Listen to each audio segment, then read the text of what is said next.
Magandang araw sa atin lahat mga kababayan. Nandito muli tayo sa ating farm o dito sa ating palayan at binisita natin ulit itong ating patubig na libreng ibinigay ng gobyerno sa pamamagitan ng administrasyon ni President BBM.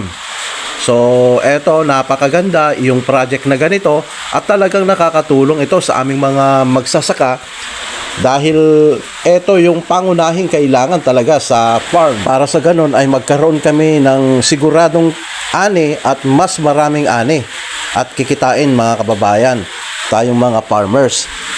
Kaya sana mas marami pang mga project ang ilalaan sa agricultural sector. Parang sa ganun ay may angat naman natin yung pamumuhay ng ating mga farmers at ito ay makakatulong din sa paglago ng ekonomiya ng Pilipinas mga kababayan. Kaya sa amin ay walang hanggang pasasalamat sa ating gobyerno ngayon.